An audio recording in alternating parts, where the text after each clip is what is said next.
this is Vijay Maruti Mani. My topic is periods is a crime. Is periods a crime? Why women are being like untouchable during that time? If it's a curse to the women, then why don't you guys curse the Lord to create her like that and grown? But I hope you have knowledge about the truth that you all are came from that repugnance charm prime. So, what are you going to do now, my dear man? You just cage yourself into the room for every month and the 3 particular days. You guys can't realize the unbearable pain she experienced in that particular span of time. You didn't allow her at that time, even in the parts of home with a stain. But what good she can do with that biological privilege? Oh my gosh, I'm sorry. I mean, in your point of view, the biological implications. Thank you.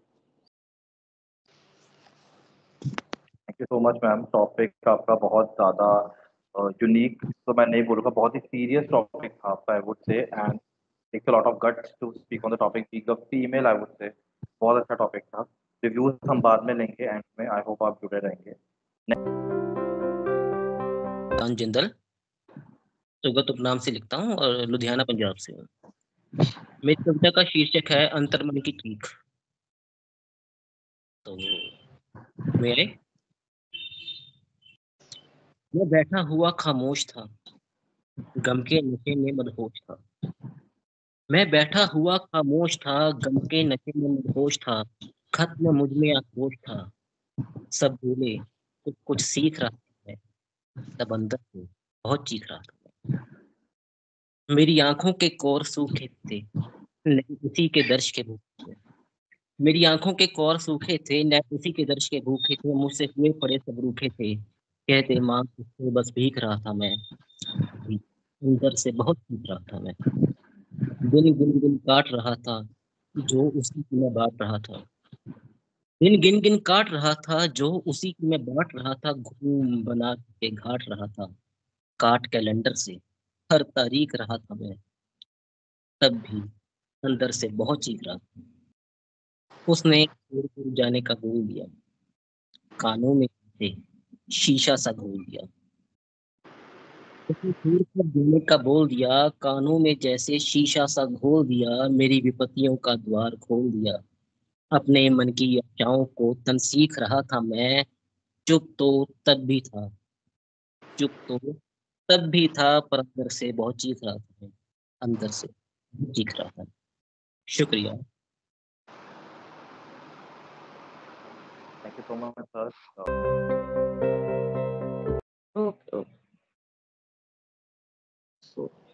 तो सभी को मेरा प्यार भरा नमस्कार। मैं करिश्मा वर्मा आप सभी के समक्ष एक टॉपिक लेके प्रस्तुत हुई हूँ, जिसका शीर्षक है माँ कोख में आऊंगी। तो क्या मैं शुरू करूं? जी। आंखें भरी होंगी आपकी रब के सामने, आंखें भरी होंगी आपकी रब के सामने, अकेला महसूस करोगी सबके सामने। आंखें भरी होंगी आपकी रब के सामने, अकेला महसूस करोगी सबके सामने। तन्हाई से घिरी होगी उम्मीद आपकी, तन्हाई से घिरी होगी उम्मीद आपकी। थक चुकी होंगी आप हर मजहब के सामने, कि तन्हाई से घिरी होगी उम्मीद आपकी और थक चुकी होंगी आप हर मजहब के सामने। बेटी बन उम्मीद जगाऊंगी, माँ कोख में आऊंगी। और आगे है कि माँ लक्ष्मी जी का जब कोई संदेश होगा, कि माँ लक्ष्मी जी का जब कोई संदेश होगा और सरस्वती माँ को देना कोई उपदेश होगा। माँ लक्ष्मी जी का जब कोई संदेश होगा, सरस्वती माँ को देना कोई उपदेश होगा, और माँ दुर्गा की अपार कृपा होगी माँ आप पर, कि माँ दुर्गा की अपार कृपा होगी माँ आप पर। त्रिदेवियों का जब किटू को आदेश होगा, कि त्रिदेवियों का जब किट्टू को आदेश होगा, शिव शक्ति कि शिव शक्ति का बीज बन उपज आऊंगी, माँ कोख में आऊंगी।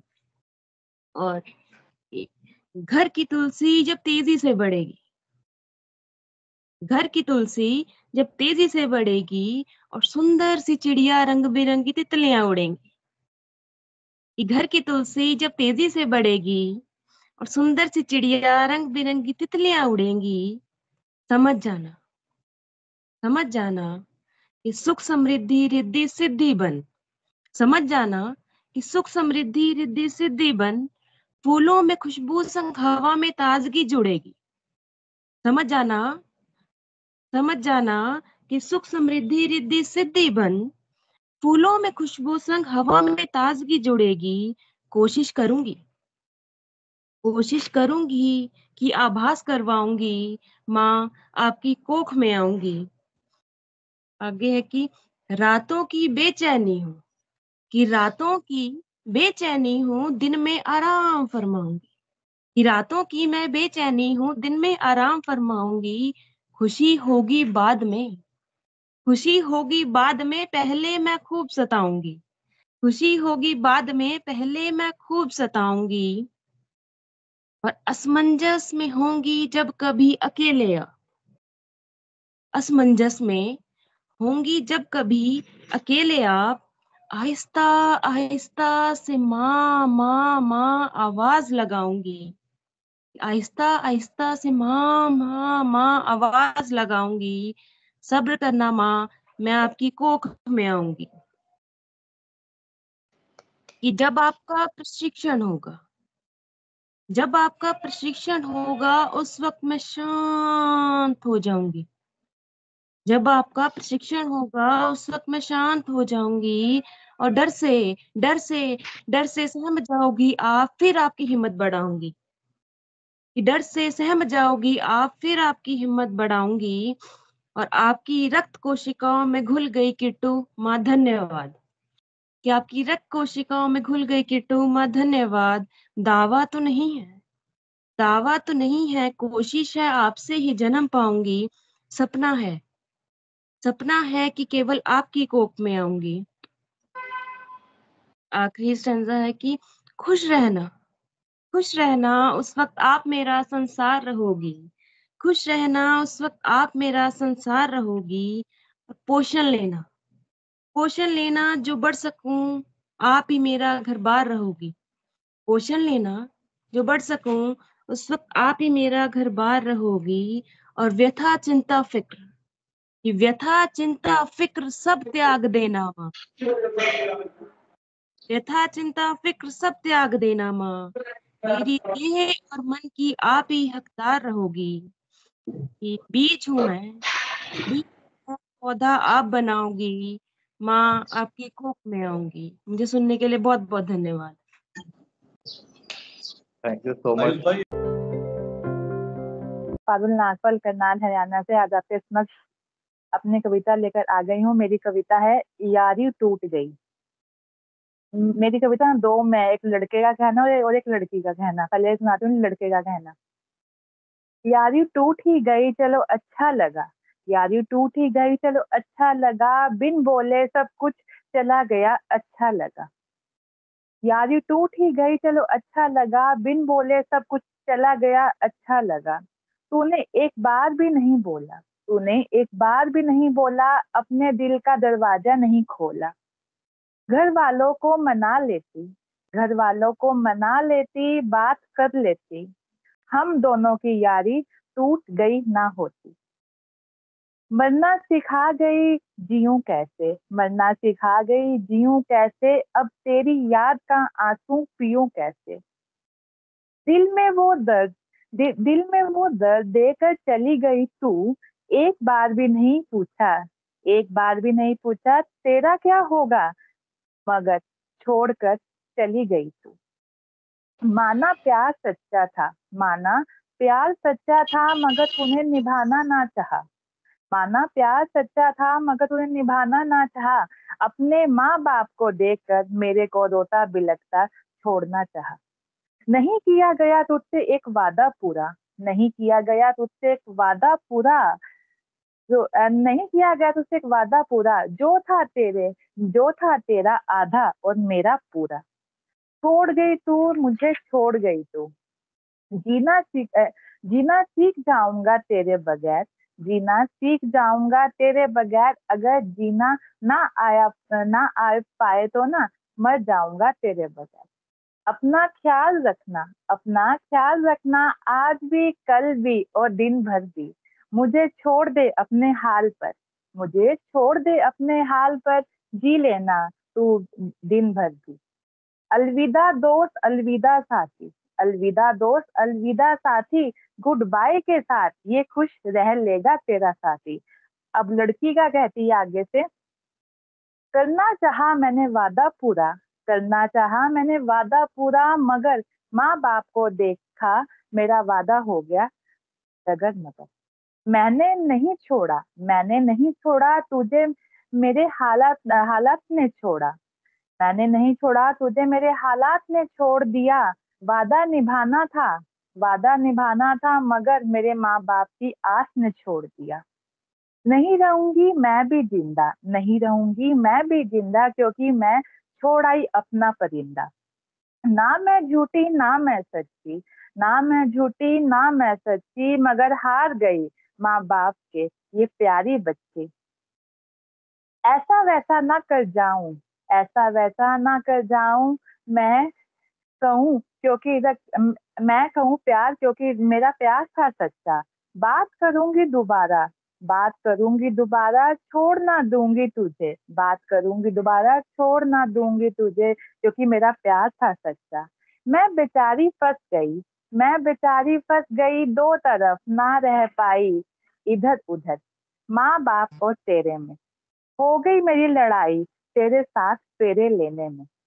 घर छोड़ दूं क्या तू ही बता दे मुझे, माँ बाप को क्या बोलूं ये भी बता दे मुझे। ना मैं झूठी ना मैं सच्ची, मगर तेरे हर दम दूंगी साथ तेरा हर दम सच्ची। धन्यवाद। उम्मीद करूंगी मेरी कविता पसंद आई होगी। जी, मेरा नाम अभिलाषा राजेश देशपांडे।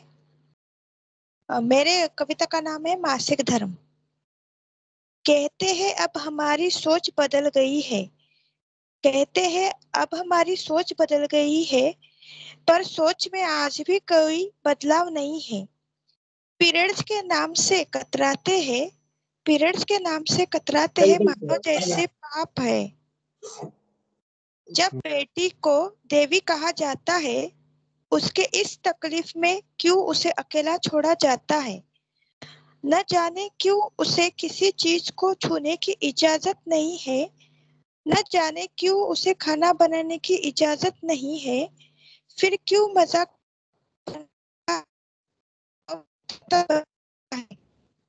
धन्यवाद।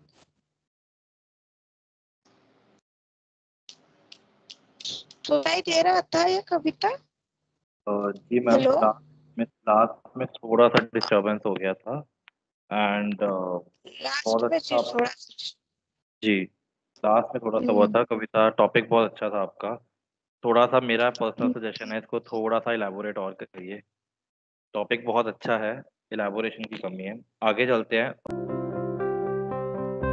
Good evening, everyone. My name is Alka Sharma, and my poetry name is Perceptions, is based on the age shaming issue. So it starts like this. The obsession with one's age is so often seen. To call others uncles and aunties seemed to be the in thing. Most often, it's not out of respect or courtesy. All it's based on that you are too obsolete to be in, and we are yet to be born for the world to see. Whenever you want to participate in some competition or contest, you are judged much before the final judgment based on your age context. Writing misses before filling the credentials is the most common thing. आपके पति क्या काम करते हैं या बच्चे कितने हैं almost is mandatory to be counted in. Why is age so much an issue on my mind still ponders? Why are some supermodels and actors barely in their 35-40s are addressed as buddhas and budiyas by some gossip mongers? Making space for the young and children is quite fair a practice, but even people who have been born much earlier need to carve a niche. When the world around people in their 80s go skydiving and parachuting and adventure sports, why do we wait down here for some to write their will and go for heavenly abode? As spirituality has nothing to do with nature or age, it's just a calling that sets in irrespective of what becomes of your future. So next time if someone addresses you thinking that your time is gone, just ignore them and have fun and live your life to the fullest till you're around. Thank you so much. Thank you so much ma'am, बहुत अच्छा topic था ये। And I don't know why I was smiling, आपका कुछ कुछ बीच में serious थी but as a comedy चल के आई, बहुत अच्छा लगा। आई एम सुषमा और सभी को मेरा नमन। मैंने एक सोनेट लिखा है जिसका विषय है वृद्ध वृद्धा। मैंने बुजुर्गों पर लिखा है। आजकल कोई भी बुजुर्ग को अपने साथ रख के खुश नहीं है, चाहे काम की वजह से हो या वैसे भी हो, उन्हें बहुत परेशानियां झेलनी पड़ती हैं। पता नहीं क्यों वृद्धाश्रम हमारे देश में भी बढ़ते जा रहे हैं, बाहर तो थे ही पर हमारे देश में भी बढ़ने शुरू हो गए हैं। अभी पिछले हफ्ते ही हमारे ही मोहल्ले में एक घटना ऐसी घटी थी कि बहू ने सास को बहुत पीटा, तो वो बहुत दिल को चुभी थी।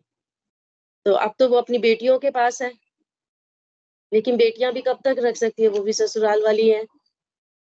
तो इसी पर ये सोनेट है। 3 पैराग्राफ्स तो 4 लाइंस के हैं। ए बी बी ए की रेमिंग है और लास्ट वाली 2 लाइंस ए है। वृद्ध वृद्धा शीर्षक है। वो लड़खड़ाते वृद्ध वृद्धा, पेट काट फसल जो बोई, समय पर धोखा दे गई, कसक मन की ने रुलाया। समय का पहिया घूमा यूं, पेट जो था मजबूत नींव, चला बहाता आज वो नीर। किस कर्म की सजा मिली यूं, सांसों के अंतिम दौर में, जीवन के मोड़ पर हाथ, क्यों छूटा अपनों का साथ, फैला अंधकार क्षितिज में। गर माता पिता हंसे तुम्हारे, गर माता पिता हंसे तुम्हारे, जीवन यूं तर जाए प्यारे। गर माता पिता हंसे तुम्हारे, जीवन यूं तर जाए प्यारे। Thank you. So, firstly, I would like to say a very good evening to all of you for this opportunity. And I would like to state by the quote from Swami Vivekananda. This is very much apt for myself because extempore is something I'm a little afraid about, but I wanted to take this up as an opportunity. So he says, don't be afraid of anything. You will do marvelous work. It is the fearlessness that brings heaven in every moment. And coming to the topic of online education, if it is a boon or bane, I am a 90s kid. So as growing up, I was always prone to going to school education. And also when I was doing my chartered accountancy, I was doing a lot of multitasking. Like timings wouldn't match, but I would make sure to go to my college. Then I would maintain that 75% attendance and also attend my tuition. So online attending in person was something very much exciting for me. So in school wise, education wise, I understand that now now I'm working in Big Four, and I see my colleagues always speak that their children are going to online classes, and sometimes they feel that is much better and convenient.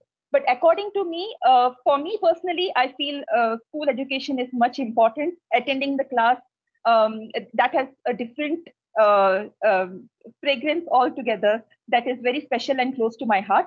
But it has its own benefits. Like if we come to work-wise, so I have a hybrid working system. So I generally opt in a week we have to go 2 days to office and rest 3 days I work from home. So the boon in this case is that whenever I save on my traveling time, so that time I can do something productive. I can do yoga, or I can even do some of my household work in between during that time when I'm spending on the travel. But on the other hand, going in person to office would make me more confident to meet people. I would be more, my communication skills would be better then, because generally during the Teams call, we often off the video, and if we don't like anything, we just tend to avoid it. But online is something, it has its own benefit, but this way I feel. And right now, the school, it has become effective. Online has become effective. It has been revolutionized. So all this thing is very good in case of online education as well. Also, there is a quote from Gautam Buddha that what we think we become. So we shouldn't take anything as a constraint, or we shouldn't take anything as a constraint. For example, right now, I'm feeling very nervous while speaking, but I'm calming myself down that, okay, this is an opportunity for me to speak online. If this was conducted offline, I wouldn't be able to come in person and meet all of you. And as a kid, as growing up, I was very silent, and I wouldn't take any opportunity to participate in anything. But it was my mother who used to always encourage me to take part, to speak up. And this way I had built up my confidence. But last year she passed away, and afterwards it was like my confidence was completely down. And this platform, or writing poems, has given me an opportunity to start again. So if this was not online, I wouldn't have joined WhatsApp, I wouldn't have joined this community, so I wouldn't have joined this open mic itself. So online is definitely a boon. But well, coming to education, I really like to be a school student, wearing my uniform, going to school and attending all the sessions. I feel it's very much effective. And I would like to also add one quote from Swami Vivekananda, which is also apt. Dare to be free, dare to go as far as your thoughts lead, and dare to carry that throughout your life. And I take this opportunity to express my sincere gratitude for the kind gesture and time of the dignitaries on the dais, and providing this platform where I could find my lost me. Thank you for my fellow participants for your excellent performance. I'm immensely blessed and grateful for this beautiful evening. Thank you, one and all. Amazing. And in the beginning, I thought you were quite nervous, but as you were going with the flow, it was beautiful. Thank you so much for coming. कि भारत की उन्नति को हम सब रोजाना दम भरा करें, शुद्ध आचरण सुमति साथ हम प्रतिदिन कोशिश जरा करें, और अवसर पर मतदान करें, सब वोट की चोट सदा करें, अवसर पर मतदान करें, सब वोट की चोट करें सदा, और मत अपना हम उसको दी, मत अपना हम उसको ही दें जिसके मन नहीं खोट सदा, मत अपना हम उसको ही दें जिसके मन नहीं खोट सदा।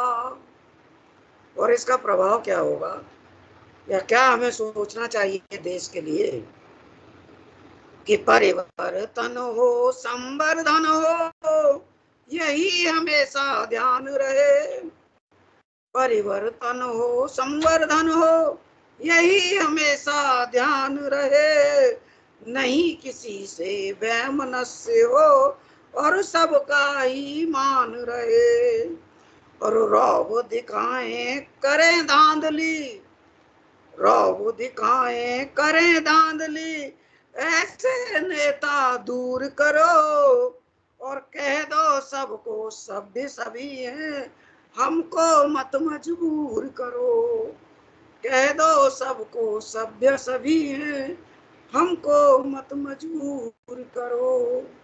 बहुत बहुत धन्यवाद।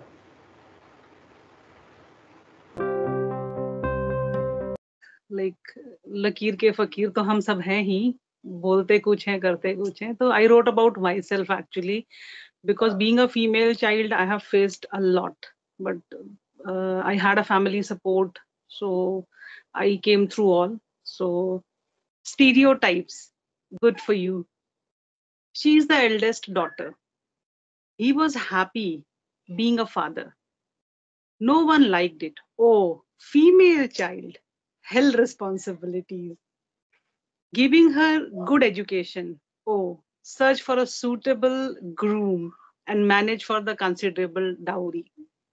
She is a postgraduate today. Oh no, now you have to search for the highly qualified one, matching her qualities.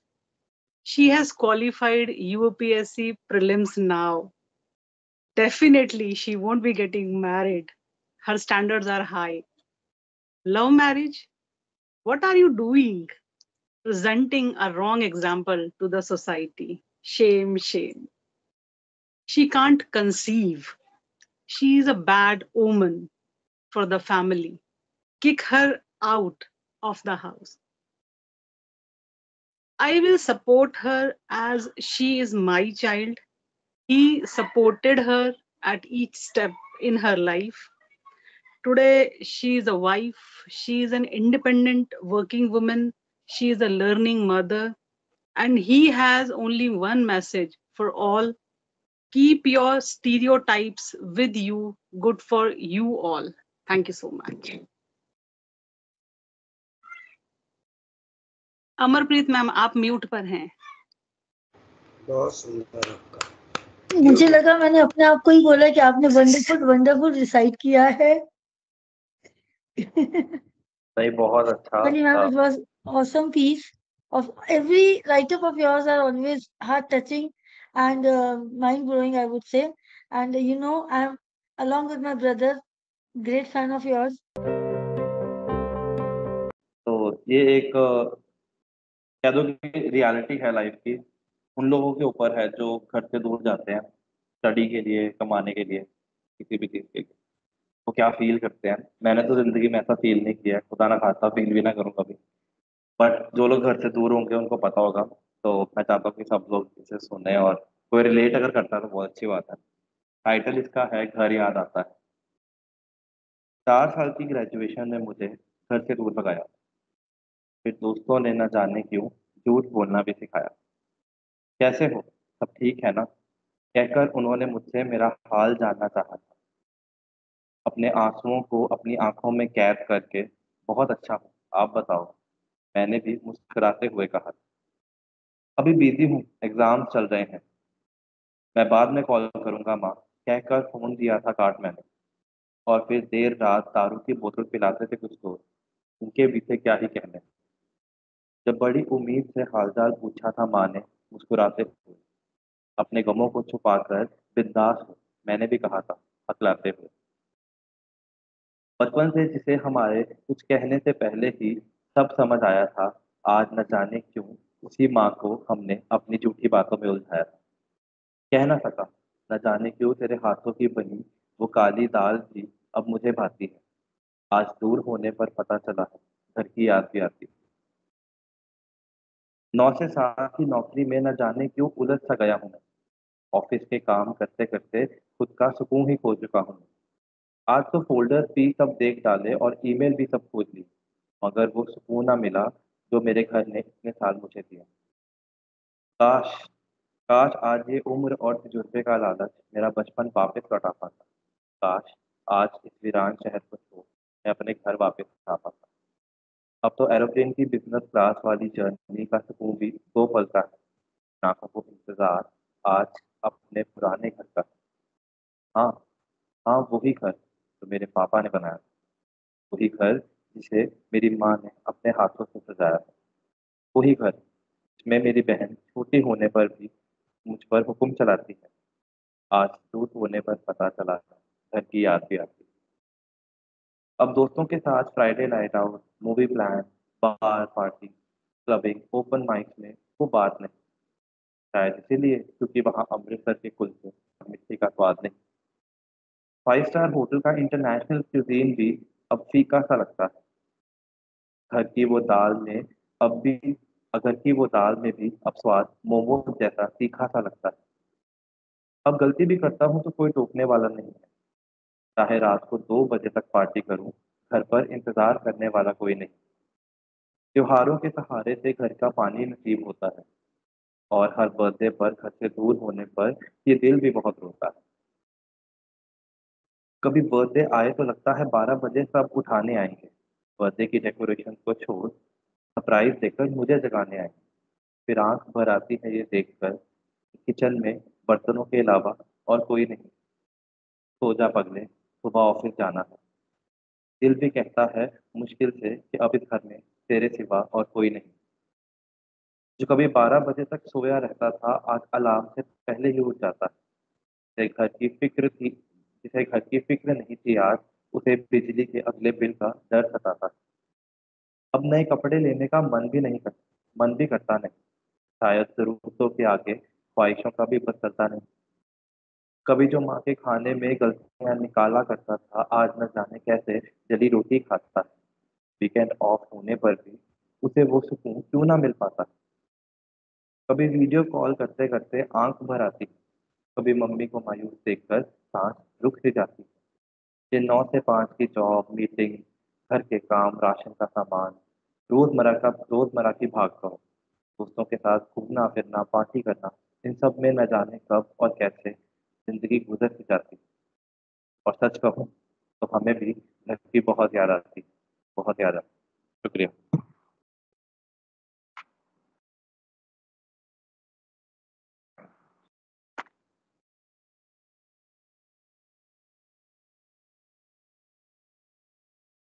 Silent हो स्पीचलेस कर दिया तुमने, बिल्कुल आवाज ही बंद कर दी। तुम बोलते हो तो वैसे ही सबकी आवाज बंद हो जाती है। It was brilliant.